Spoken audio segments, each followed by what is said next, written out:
So this is the new Kensington SlimBlade Pro. The main benefit of it over Kensington Expert is the much flatter profile on the desk. You can see that with approximately 30 to 45 degree angulation raised high off the desk compared to how flat this lies.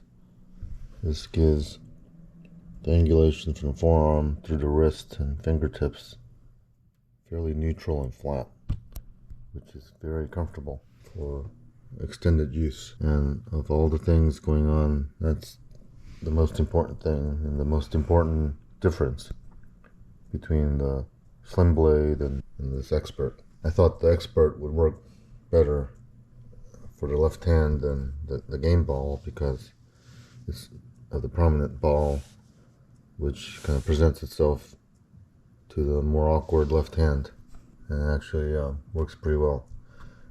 I've remapped the keys for using this Expert on the left side so that left and right switches down low are reversed, and then the scrolling function is reversed. If you try it yourself, you'll see why I did that. It becomes much more intuitive, a symmetric use of left-right trackballs. And of course, the reason this Expert is superior to the game ball is the 55mm ball. The game ball is excellent, but it has two flaws. The ball is too small, so it's a bit more fatiguing because you have to roll it further for each bit of movement. And secondly, it's fairly light because the ball is light. So I have to press down. To keep it in place on the desk as I'm moving it around. Otherwise, it kind of moves out of your hand grip. One of the first things that you notice about the wireless versus the wired SlimBlade is any touch on any of the switches or the ball will make the green LED light up.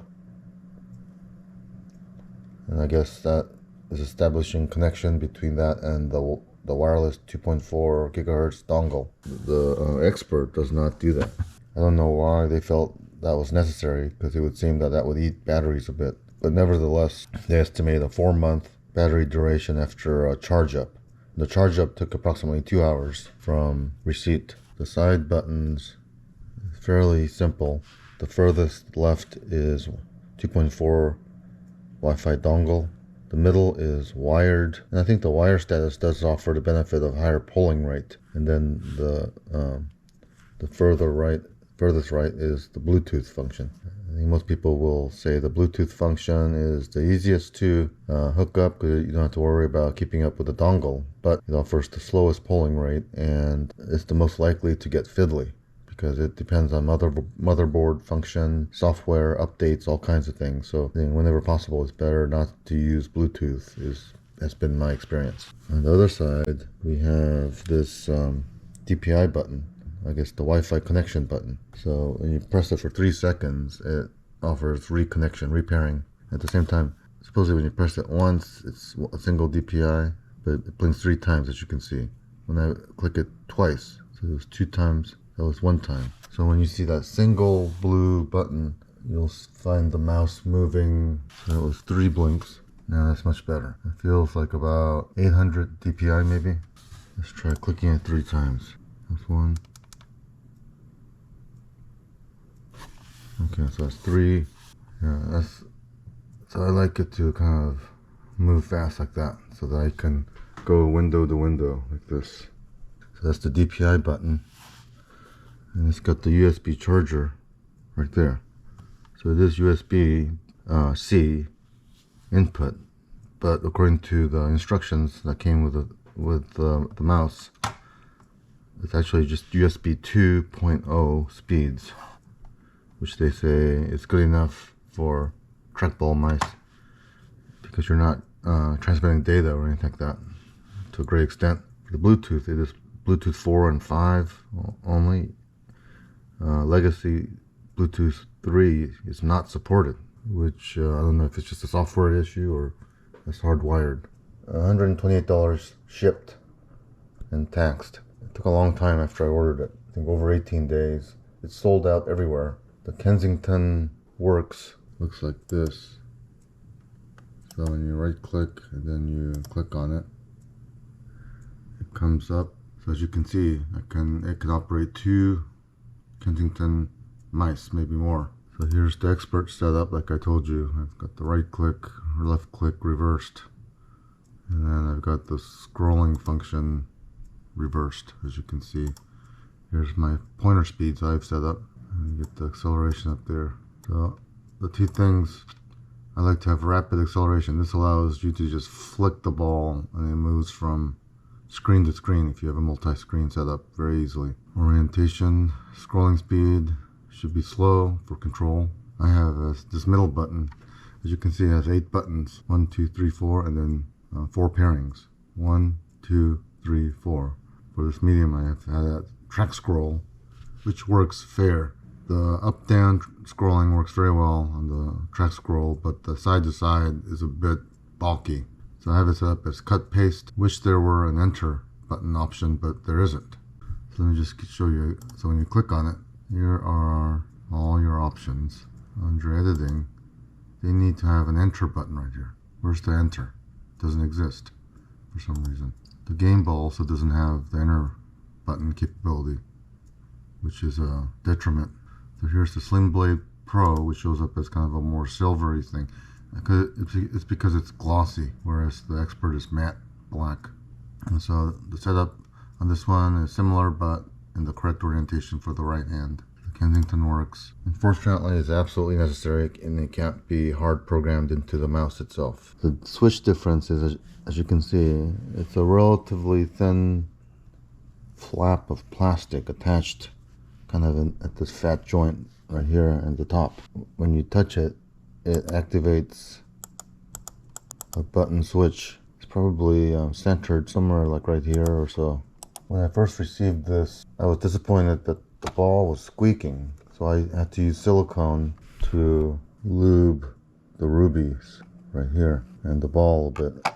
That improved it immensely. Now this ball is so smooth that there's no need to replace it with ceramic. It feels identical to my silicon nitride ceramic ball G5 bearing.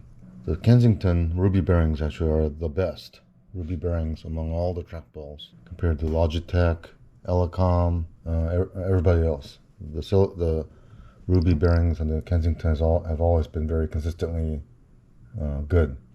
So generally, you probably don't need to replace them. They are equivalently smooth to ceramic bearings. The glossy surface does attract fingerprints, but it's not a big deal. One of the first thing I noticed was that this left button that I've assigned to the back arrow on the browser was kind of slappy. And what's going on is that when you touch it either high or up to the middle, there is a click sound that the flap creates with some contact underneath before it actually triggers the button. So it's actually 2 clicks. I hope you can hear it. You hear that? So that's not the actuation of the switch underneath. You hear that sound, and then that sound. That's the switch sound.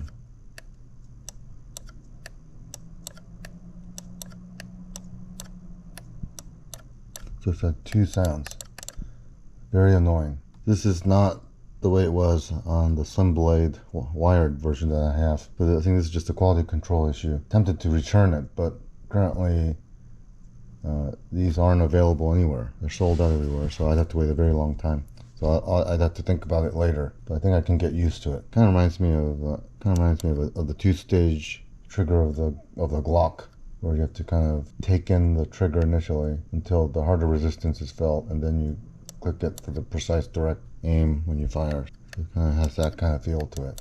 I think it's something I can live with. In real life usage, it's not going to matter that much. The main difference besides the flat profile is the scrolling function. Scrolling function on the SlimBlade is, I don't know how to describe it. It is kind of like a fidget spinner type of feeling. It can get addictive because basically you put your finger at the top and then you can spin it in either direction to scroll up and down.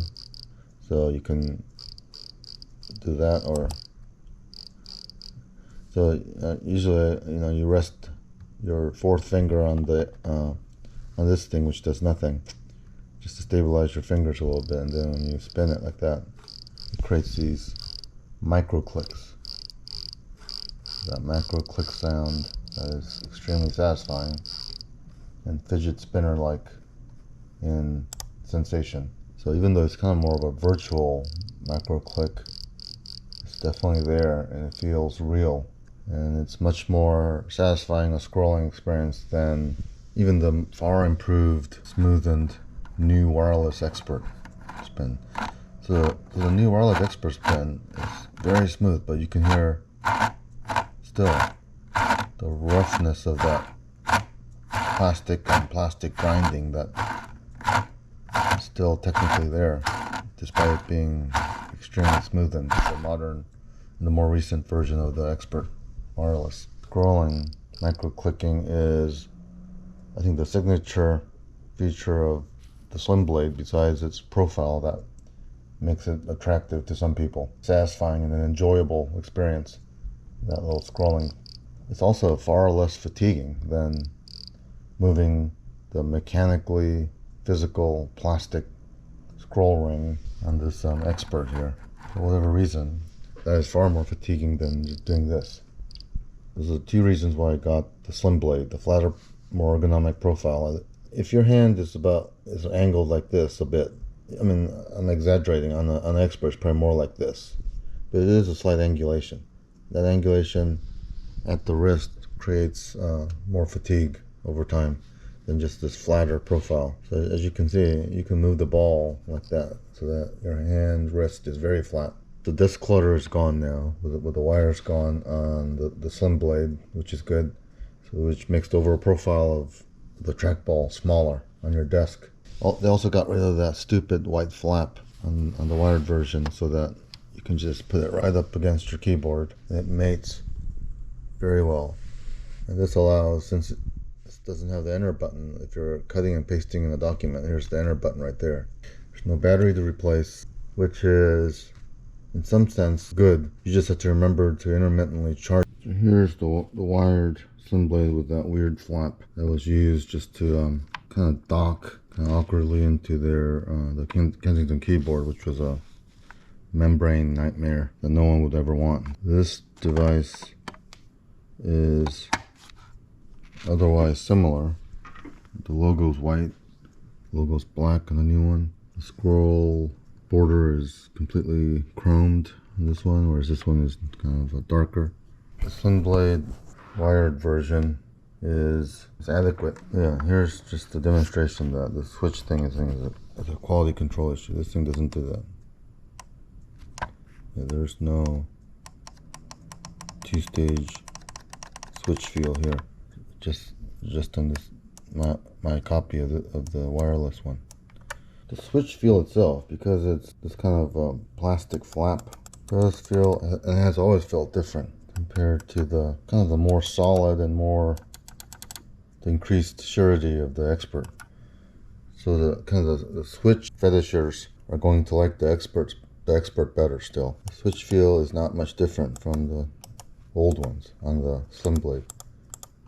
Somewhat inferior, definitely inferior to the expert switches, which are extremely solid and sure. Those are some of the pros and cons of the SlimBlade Pro Wireless. Overall, probably a useful upgrade wireless version of the SlimBlade. Kensingtonworks app is much improved. People who have the wired version of this one, there's probably not a strong reason to get the wireless version. Although the advantage of the wireless version potentially is that you could now pair it to many more devices, pads, possibly even cell phones. Kensington SlimBlade Pro Wireless Trackball mouse.